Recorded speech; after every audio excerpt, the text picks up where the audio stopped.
Qué bueno es cuando nosotros podemos sacar tiempo para escuchar palabra de Dios, explicación del plan de Dios para nuestra salvación.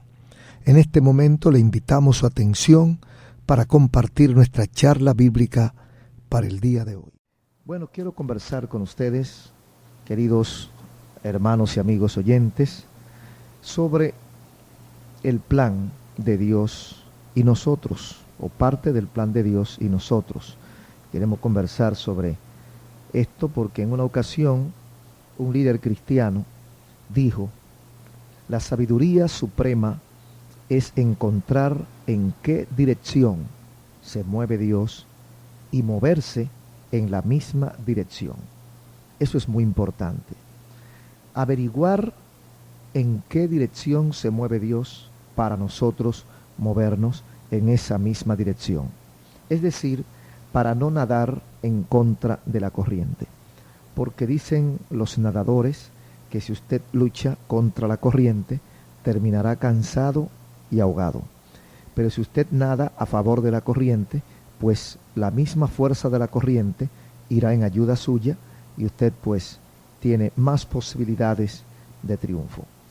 ¿Cuál es el programa de Dios para esta época o para nuestra vida? No ha habido ningún periodo en la historia de la iglesia más mecanizado, más organizado y sistematizado que el periodo que nosotros vivimos. A menos que los seguidores de Cristo conozcan exactamente cuál es el plan de Dios para hoy, al tratar de realizarlo de modo activo, van a ver que, como cuando las ruedas de un vehículo giran vertiginosamente, pero sin contacto con el suelo, todo el esfuerzo que hagan es perdido. Si nosotros luchamos solos, no vamos a llegar a ningún lado. Si nosotros vamos luchando, trabajando, afanándonos para llegar a una meta, porque todo aquel que tiene los 5 sentidos bien puestos lucha con metas, con objetivos, se traza planes, hace planes.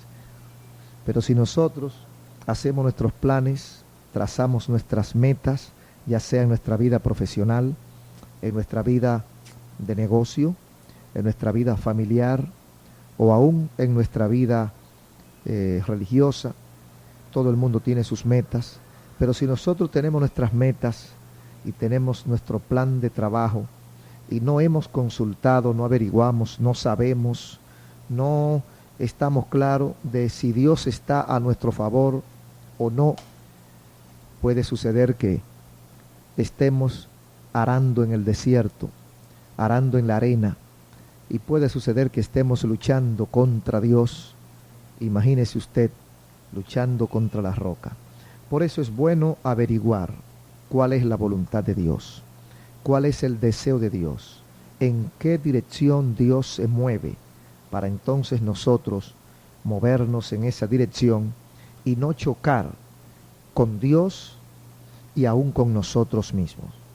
Porque todo el que trabaja quiere llegar, o todo el que camina quiere llegar, y todo el que trabaja quiere triunfar.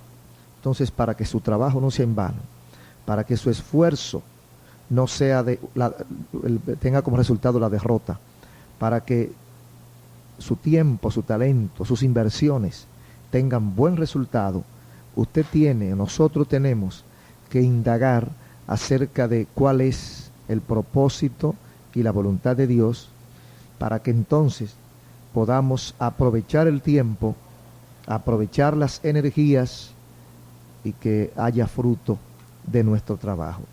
Hay gente que se ha pasado la vida luchando sin resultado. Hay gente que ha invertido años, esfuerzos, tiempo y no ha logrado nada, sencillamente porque ha estado nadando contra la corriente. Si ese es el caso de usted, querido oyente, yo le invito a que haga un pequeño examen, haga una pequeña investigación sincera y honesta y averigüe si usted ha estado de acuerdo con Dios, si ha estado luchando a favor o si ha estado luchando de manera inconsciente en contra del Señor. Porque si las cosas le salen mal, algo debe andar mal. A menos que los seguidores de Cristo conozcan exactamente cuál es el plan de Dios para hoy, al tratar de realizarlo de modo activo, van a ver que como cuando las ruedas de un vehículo están patinando sobre el lodo, o cuando un carro se enchiva porque está resbaloso el terreno y patina, o se enchiva porque se engancha, entonces las ruedas dan vuelta en el aire, y cuando las ruedas dan vuelta en el aire pueden dar vuelta a 200 kilómetros por hora, pero el vehículo se va a quedar en el mismo sitio.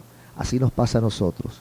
A veces estamos dando vueltas por a una velocidad espantosa, pero no salimos del mismo lugar. Estamos dentro de un círculo vicioso, dando vuelta en el mismo lugar.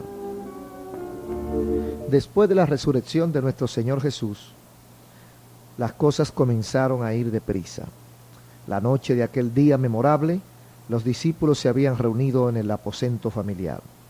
Por la tarde, 2 de la compañía habían encontrado un forastero misterioso en el camino hacia Emmaús.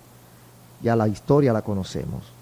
Después, aunque se hallaban cansados, habían regresado apresuradamente a la compañía de discípulos que había dejado y los encontraron hablando del Señor resucitado. Estaban asombrados por los sucesos de aquel día en Jerusalén. Aunque había sido colocado un sello por los romanos en la piedra de la tumba y había guardas romanos, centinelas, Jesús había salido vivo y victorioso y había aparecido a muchos de los suyos.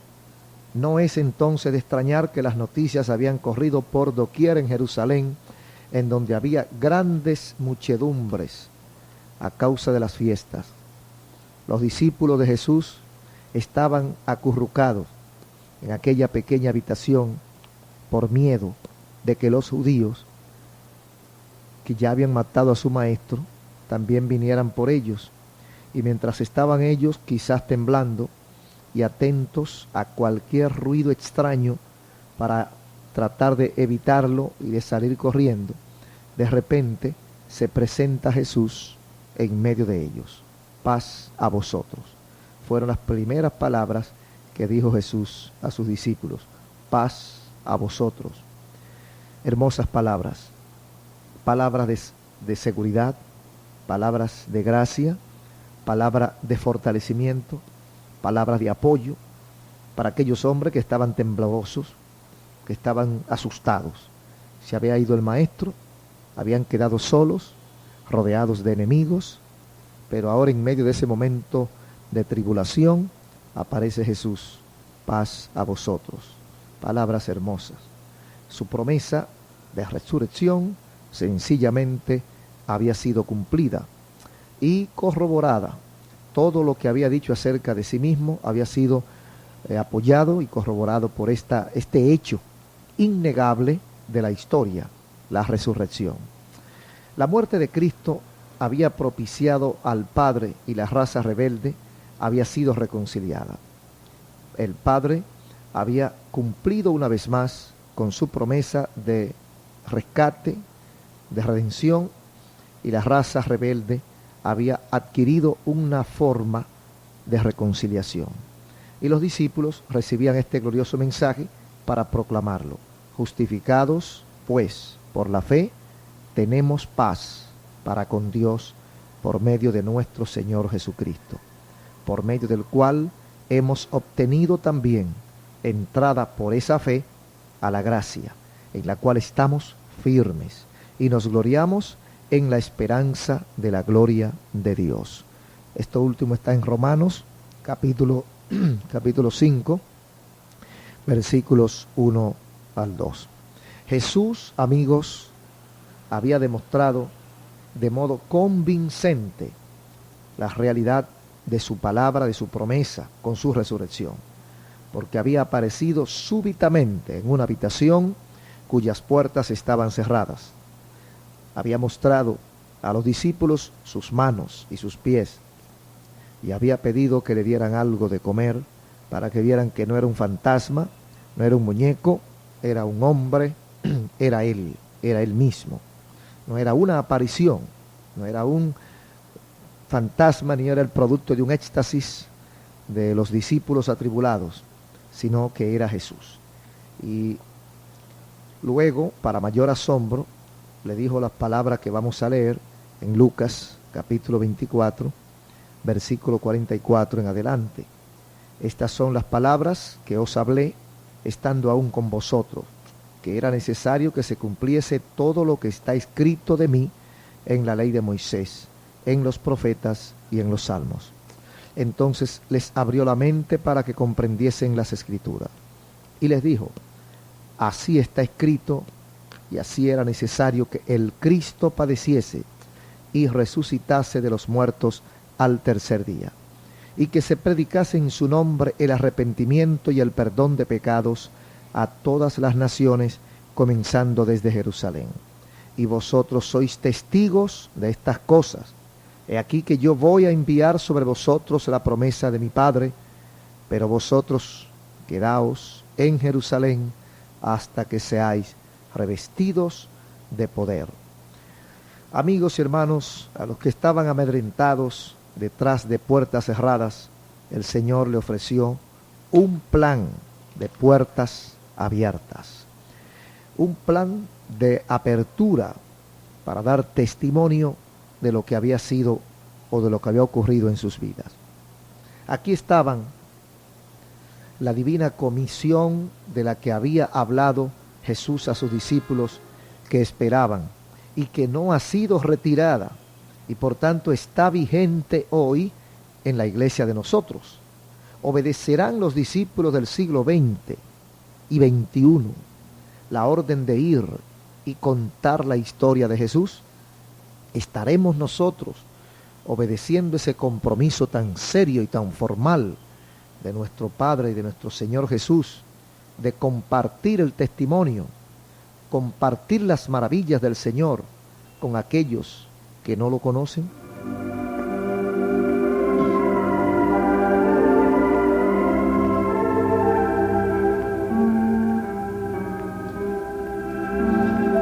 Bendito sea el Señor.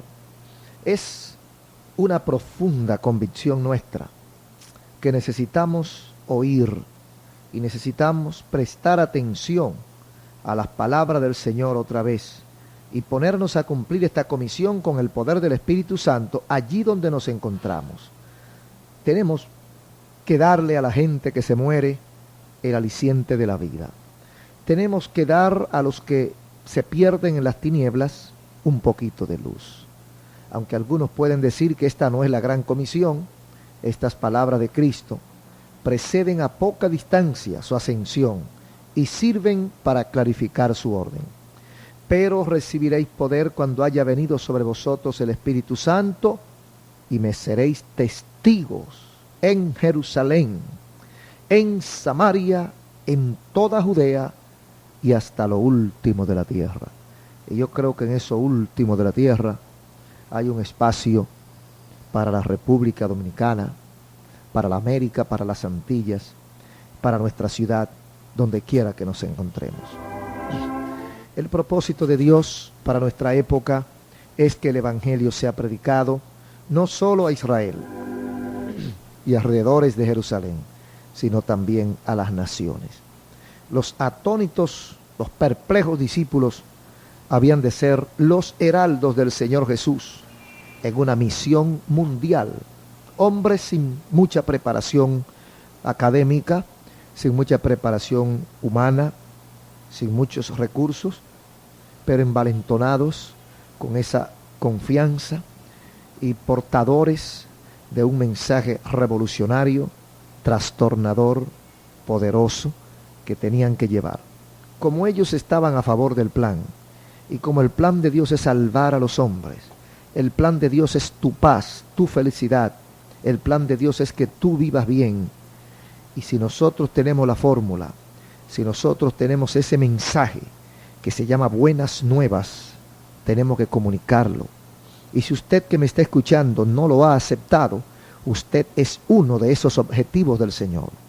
A usted se dirige el Señor porque dice la Biblia que el diablo vino a hurtar, vino a matar, vino a destruir a los hombres, pero Cristo vino a darnos vida, y a darnos vida en abundancia. Usted también debe ser beneficiado con esa vida. No vayáis, dice el Señor a sus discípulos, no vayáis por el camino de gentiles, ni entréis en ciudad de samaritanos, sino id más bien a las ovejas perdidas de la casa de Israel. No se les dio ningún mensaje para los gentiles en principio, ningún mensaje para los samaritanos, solo una proclamación a las ovejas perdidas de Israel. Pero ahora las cosas habían cambiado. Algo maravilloso. Los gentiles habían de escuchar también el mensaje del Evangelio, porque era necesario que se predicase en su nombre el arrepentimiento y el perdón de pecados a todas las naciones, dice Lucas 24:47. La comisión de Cristo a los discípulos, reunido el día de la resurrección, era similar a la que había de dar a Pablo. Pero levántate y ponte sobre tus pies, porque para esto me he aparecido a ti, para designarte ministro y testigo de lo que has visto y de aquellas cosas en que me apareceré a ti. ¿Qué ha decidido Dios hacer en esta época? ¿Cuáles son los planes para este siglo o para el siglo venidero? ¿Entraremos en un período de paz y prosperidad para la iglesia al frente en el establecimiento de un mundo utópico? ¿O los problemas que hemos creado al fin se volverán imposibles de manejar y careceremos de la habilidad de resolverlos, yendo todo al fin a parar a una catástrofe internacional o semejante de la cual no hay precedentes? No podemos predecir el futuro, queridos hermanos, amigos, pero nuestra responsabilidad, si hemos conocido al Señor, nuestra responsabilidad como hijos de Dios, conocedores del Señor, es procurar conocer hasta donde podamos el plan de Dios y alistarnos para navegar en favor de esa corriente, ejecutarlo. Nuestra tarea es hacer la voluntad de Dios. Como ya hemos dicho, esto implica llevar el mensaje de la gracia de Dios al mundo entero en primer lugar. Y en segunda parte, implica apropiarnos de ese mensaje conocido, de esa voluntad de Dios conocida y vivir en ella. Porque si nosotros obedecemos al Señor, si nosotros conocemos el plan de Dios y nos convertimos en propagadores, en ayudadores de ese plan, nosotros seremos instrumentos de Dios y nosotros también seremos beneficiados. El mundo camina a la deriva. Satanás se ha dispuesto a destruir a los hombres. Él tiene muchos instrumentos, los instrumentos del vicio, los instrumentos de maldad que están a la orden de los hombres, y donde quiera vemos esa manifestación. Ahora bien, si usted ha entendido el mensaje de Dios, si usted ha sido sensible a la voz de Dios y ha escuchado al Señor, y su conciencia, esa voz interna, le ha hablado y le ha reprendido y le ha dicho que debe servirle al Señor, entonces lo mejor que puede usted hacer es unirse a este ejército de salvación, marchar a favor de la voluntad de Dios y convertirse en un salvador de almas de alguna forma. Quizás usted diga, yo no tengo esa facilidad de expresión, yo no tengo ese conocimiento, pero no solamente hablando usted puede ayudar el plan de Dios. Usted puede convertirse en un agente facilitador. Usted puede convertirse en un canal de alguna forma. En la obra del Señor se trabaja predicando, se trabaja cantando, se trabaja tocando algún instrumento, se trabaja construyendo templos, se trabaja construyendo bancos, construyendo muebles para adorar a Dios. Se trabaja contribuyendo con su economía. Se trabaja dando de su talento, dando de su tiempo. Hay 1000 formas para ayudar la obra de Dios, para enrolarse en este ejército que marcha a la conquista de la patria o para la patria celestial. En un carro, las únicas que dan vueltas son las 4 gomas. Y hay 2 que solamente ruedan. Y hay 2 que además de rodar, empujan la carrocería y a las otras gomas. Pero no solamente son las gomas. Hay muchas tuercas y muchos tornillos y muchos pasadores y muchas mangueritas y muchas poleitas y muchas cosas que integran todo el aparato para que el carro, el vehículo pueda moverse. Así es el Evangelio. Es un gran vehículo de salvación, pero necesita de muchos detalles, de muchos tornillos y tuercas, de muchas mangueras y poleas para poder girar el motor, para poder caminar llevando el mensaje de salvación a cada rincón de la República Dominicana. El país se muere, la gente se pierde, la ignorancia ha arropado a mucha gente aún en la capital. Y nosotros, usted y yo, si hemos conocido al Señor, ya somos responsables de compartir esa gracia liberadora y de dar testimonio de la gracia y la misericordia del Señor a aquellos ignorantes que a veces al lado nuestro se pierden por falta de conocimiento del Señor.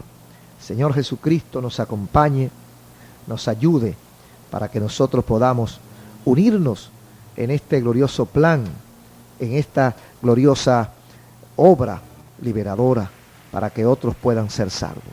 Que la gracia de nuestro Señor y Salvador Jesucristo sea con cada uno de ustedes. Ahora queremos hacer una oración por aquellos que están enfermos, aquellos que tienen algún tipo de problema, de tribulación y que quieren entregar su vida a Cristo. Vamos a orar.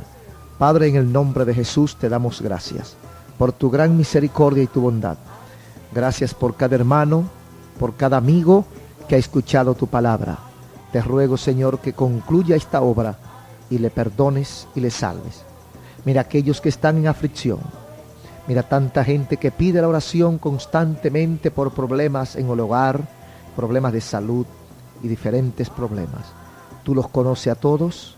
Señor, yo te ruego en el nombre de Jesús que reprenda toda malicia del diablo y que sane los enfermos, que levante a los caídos y que le dé fuerza a aquellos que desmayan y los traiga a ti, Señor, a la fuente viva, para que sigan viviendo para tu gloria.